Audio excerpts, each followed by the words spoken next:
Hello and welcome. My name is Franco Luciano, Policy Advisor at EFAMA, and I'm really pleased to be joined today by Dana Coey, Global Lead Counsel for Investment Regulatory Matters at Schroders, and also Chair of EFAMA's Derivative and Clearing Task Force. We are here to discuss the recent review of the European Market Infrastructure Regulation, which we often refer to as EMIR for short, and which came into force at the end of last year. This brought significant changes to the EU's framework for derivatives trading and central clearing. And one of the most notable developments is the introduction of the active account requirement, which requires market participants to open and maintain an active account at an EU central counterparty clearinghouse, and to clear a share of those transactions through the clearinghouse itself. And this is a measure that policymakers hope will reduce reliance on non-EU clearinghouses.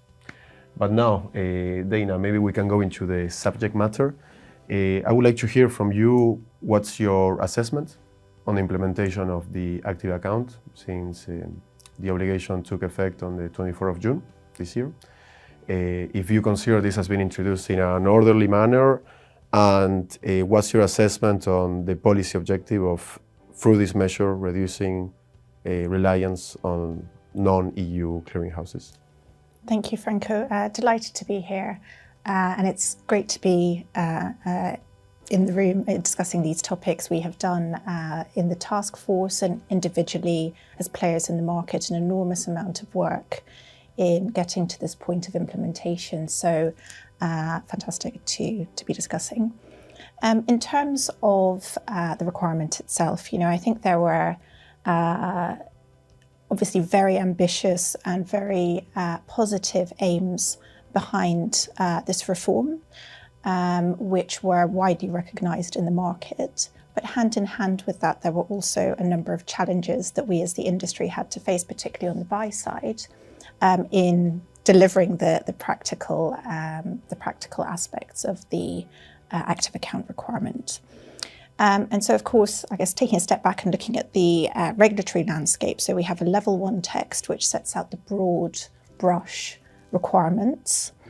There was then an expectation, which I'll touch upon in a moment, that level 2 measures, so regulatory technical standards, would be delivered by ESMA as another party in the, should we say, broader derivatives landscape in order to flesh out what the active account requirement meant in practice.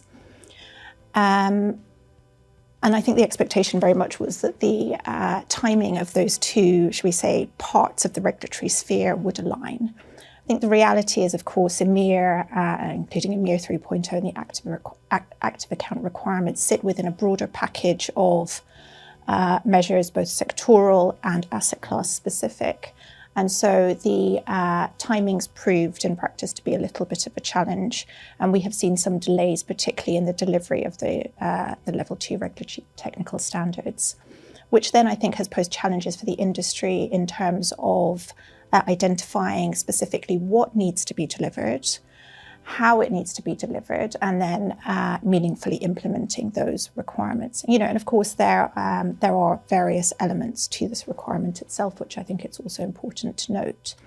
So there is the opening of the active account itself, which comes along, sort of sits hand in hand, if you will, with operational and IT requirements, stress testing requirements, and so on. For certain players in the market, there is, of course, then the requirement, on top of opening the accounts at an EU clearinghouse, to also clear a certain number of transactions, representative number of transactions, through that clearinghouse. And then sitting over the top of this practical activity, there is, there are other requirements such as, for example, reporting, which, as we know in the broader context, is always, the granular detail there is key as to what you're reporting, who you're reporting to, how that is calibrated. And I think the challenge is marrying the aims of the regulation in terms of getting that transparency to regulators, but also striking that balance with pragmatism and what can meaningfully be delivered also operationally speaking, on the part of the industry. So we have been working through, as you know, in our task force, many of these issues, having conversations with policymakers, really trying to engage and bring that buy-side perspective to what otherwise, I think would be potentially quite a challenging landscape. Mm-hmm. Okay, thank you for that. And it's really interesting to hear more about the practical challenges, the realities around implementing a requirement such as this. Let's hope that maybe in the future, when we see further initiatives for onboarding clearing activities into the EU, we rather see them take the angle of better offerings at EU clearinghouses for market participants, making these offerings more attractive, more innovative, and not so much prescriptive measures that can be really challenging and especially very costly for the industry, as you very much know. But maybe I wanted to touch on other subjects of EMIR 3. Of course, the active account, it takes a lot of our time, a lot of our attention, but I understand there's other requirements that are also very relevant, and market participants should be aware of this. Maybe there's even room for regulatory guidance on some of these aspects, potential adjustments. What's your view on this? Absolutely. We have on the table now, and it's the subject of much discussion, as you know, an additional article which was also introduced in December 2024 under EMIR 3.0. It's Article 7D, which is causing some debate, shall we say, in the industry. It's a very broad article introducing a reporting mechanism that has not to date been included in the EMIR framework. And the way that the provision is drafted is, shall we say, challenging, I think, particularly when looking at it from a buy-side perspective, bearing in mind that obviously on the buy side we have a diverse pool of players. We have asset managers, we have the underlying fund structures, we have underlying clients who may be structured in a variety of different ways. You may have pension schemes, you may have insurance companies, and so on. So, I think that context is very important when you are looking, as we are in the context of Article 7D, at a reporting requirement which is very broad, potentially applies to a broad range of parties in the market. As drafted, may introduce requirements which exceed the scope of EMIR itself, and then introduce also a reporting mechanism at the level of individual national competent authorities across the member states, which I think then, from a practical standpoint, may lead to some differences even at the national competent authorities interpretation of the requirements, meaning that if you're a player, for example, an asset manager that has activities and structures under management that are located in different member states, potentially you're having to adapt to the interpretation across each of those member states, and they may differ. So certainly there are broader requirements which are also taking up a lot of time in our conversations, including with policymakers.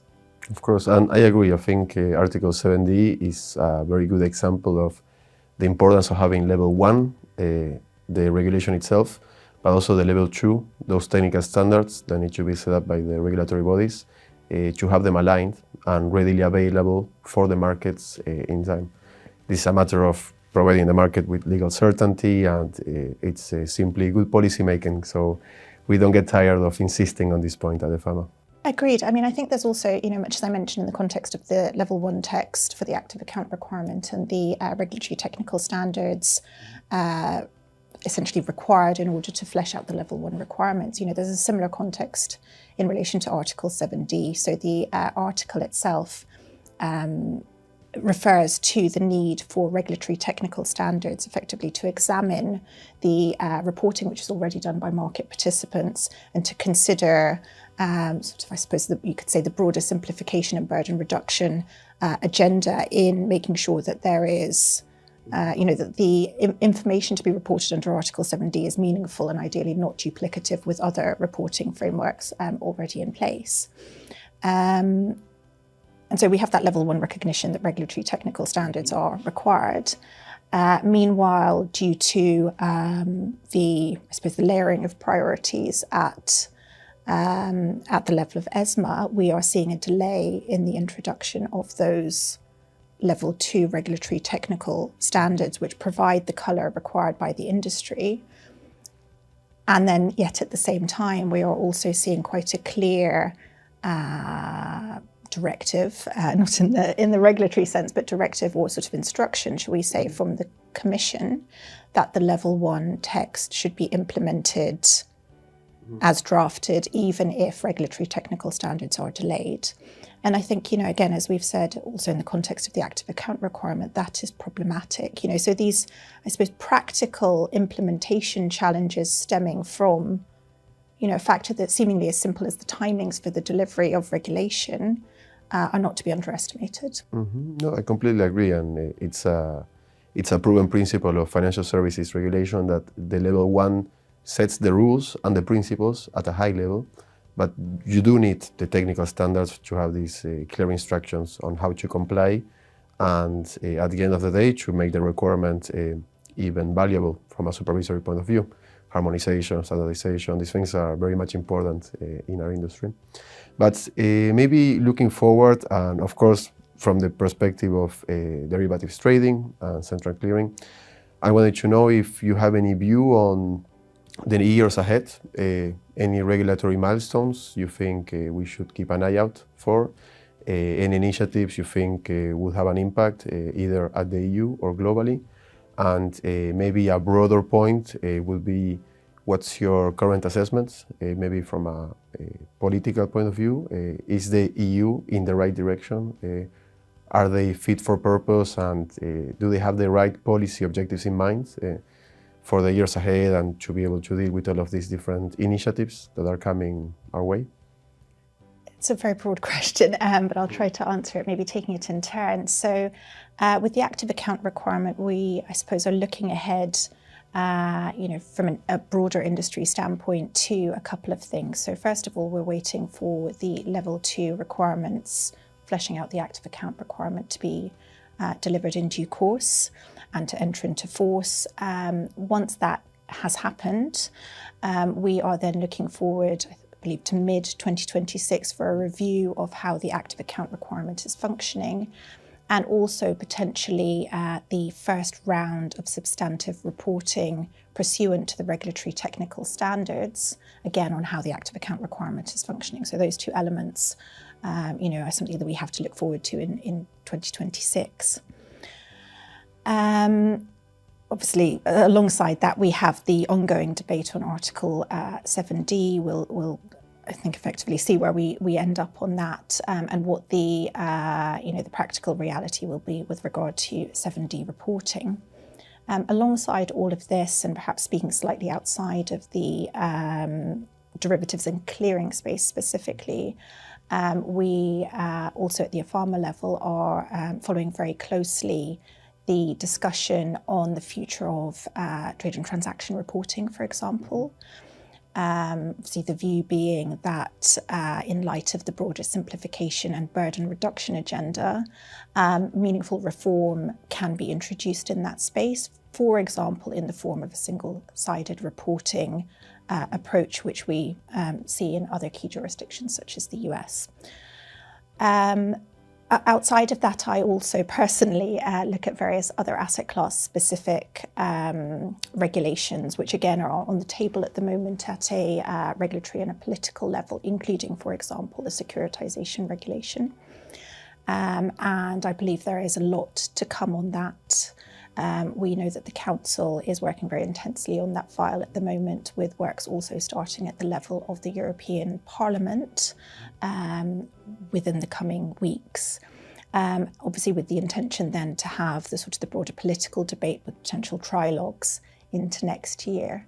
And as we have said at other points, I think derivatives and securitization in a sense go hand in hand, obviously different asset classes, but equally meaningful reforms from the perspective of the broader financial markets. So, lots coming up. We also know that there will be proposed measures on DLT, distributed ledger technology. There will also be movement in the regulatory space to reflect the broader consensus on moving to a T+1 settlement cycle, which we know will land in the EU by October 2027, or at least that is the date that that is being contemplated at this moment in time. So that will inevitably focus, I think, multiple strands of activity, both at a policy level, but also at a very practical implementation level for market participants.